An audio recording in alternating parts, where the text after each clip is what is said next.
Ukraine now claims to have about 1,300 square kilometers. That's an area roughly the same size as the Brecon Beacons National Park, and inside it are about 100 settlements, and they range from towns like Sudzha to villages and tiny hamlets. And we spent most of our time, as I said, in Sudzha, meeting just a handful of Russians. I mean, most of the population have fled. The soldiers said there were perhaps 600 people left in the town that was home to 5,000 before. And in the time that we had on the ground, which is really just a few hours, we saw perhaps a dozen or so and spoke to as many as we could.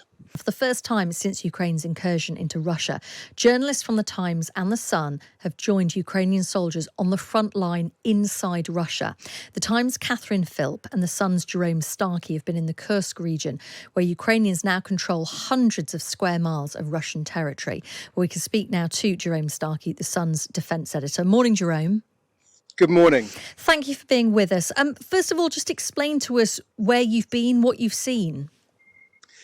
Thanks. Yeah, well, we visited a town called Sudzha, which is the largest town inside Russia that's now under Ukrainian control. It used to be home to about 5,000 people, and by road, it's just about 7 kilometers from the Ukrainian border. So in one sense, not very far, but of course, in another sense, it's a completely different world, and it's been cut off for 2.5 years. That border, which used to be relatively open, has been sealed tightly shut, and the two sides have been trading missiles and artillery. As we know, Ukraine's been under ferocious bombardment. We joined Ukraine's armed forces. They took us up there. They insisted we travel in an armored vehicle because of the risk of Russian drones, artillery and rockets on both sides of the border, but particularly inside this occupied patch of Russian land. Ukraine now claims to have about 1,300 square kilometers. That's an area roughly the same size as the Brecon Beacons National Park, and inside it are about 100 settlements, and they range from towns like Sudzha to villages and tiny hamlets. And we spent most of our time, as I said, in Sudzha, meeting just a handful of Russians. I mean, most of the population have fled. The soldiers said there were perhaps 600 people left in the town that was home to 5,000 before. And in the time that we had on the ground, which is really just a few hours, we saw perhaps a dozen or so and spoke to as many as we could. And before you tell us what they said, were they handpicked? Could you speak to anybody? Were there any restrictions on your movements? There were restrictions on our movements. We could only go where the Ukrainian soldiers took us. Absolutely. We were sort of on a trip which they had facilitated. That's the only way to get into this territory at the moment. Whether or not these people were handpicked, in one sense, no. I mean, there was one lady we met she was walking across the town's main square when we happened to be there, and she'd been collecting food from Ukrainian forces, and she said, she had no choice but to do that because all the shops in the town are closed and most people have fled, and there's no real way for supplies to come in, because obviously the area between what Ukraine holds and what Russia holds is now an active front line that's fighting, and Ukraine isn't, allowing civilians to pass freely back into Ukraine. We also went to a shelter where, particularly, it seemed to be invalids, the old and the frail, were being supported by Ukrainian soldiers. There were like dormitory rooms where we met a couple of ladies in their 70s. One of them was just 17 years old, and those were the people who couldn't escape, couldn't get away. Now, were they handpicked? No, they were sort of a self-selecting group because they had gone to this shelter that the Ukrainians were running. There were Ukrainian soldiers around us all the time, men with guns, and I'm sure that would influence perhaps what those people were willing to tell us. But they certainly weren't professing love for the Ukrainians, nor were they professing love for Russia or condemning either side. I think the people we spoke to were deliberately perhaps rather vague and neutral in the opinions that they expressed.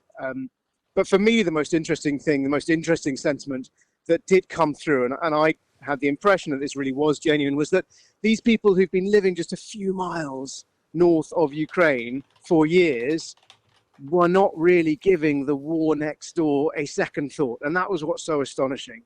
Whilst this war has been raging in Ukraine, claiming hundreds of thousands of lives, destroying countless billions of pounds worth of property.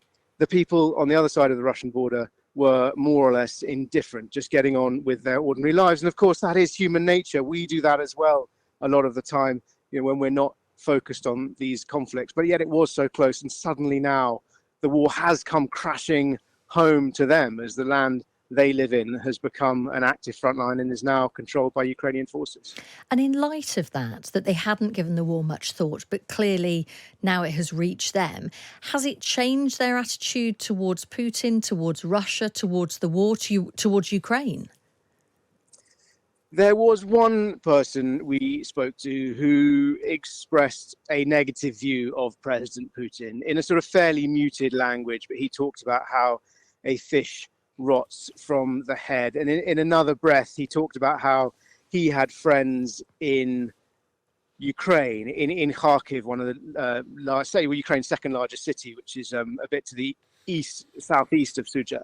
And that really was emblematic of the very close ties that lots of people in both countries have. And most people that I've met in Ukraine have family or friends, or had family or friends in Russia, and particularly in these border regions. And that was true of the people we met in Russia. I mean, one of the women was actually Ukrainian. She'd lived in Donbass, in Donetsk, in eastern Ukraine, but had fled there 5 years ago because of the fighting that started in 2014. So, the irony for her was she had moved away from eastern Ukraine to escape the fighting, and she went to a place that she thought was so small and out of the way, a quiet little backwater that would never be caught up in the conflict. And now it has come home to her.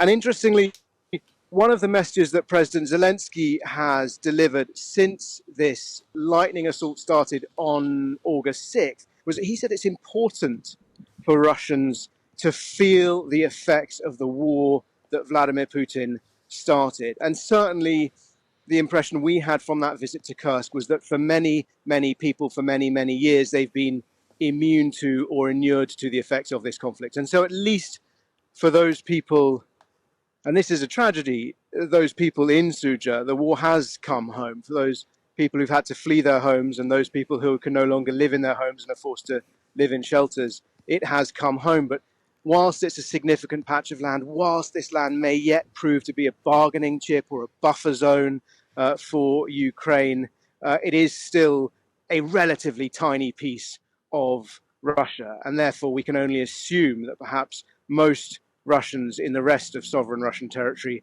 continue to be indifferent or unaware of what's going on. Jerome, really fascinating insight. Thank you so much for speaking to us this morning. Thank you. That is The Sun's Jerome Starkey. He is their defence editor. He and The Times' Catherine Philp have been inside the Kursk region, inside Russia, with Ukrainian troops, speaking to Russians. As he said, there are many not even really aware of what was going on in the war, just 7 miles over the border. You can read his incredible piece in The Sun today. You can read Catherine's dispatch as well, which is also brilliant in The Times. If you've got a digital subscription, you could go online now to thetimes.com.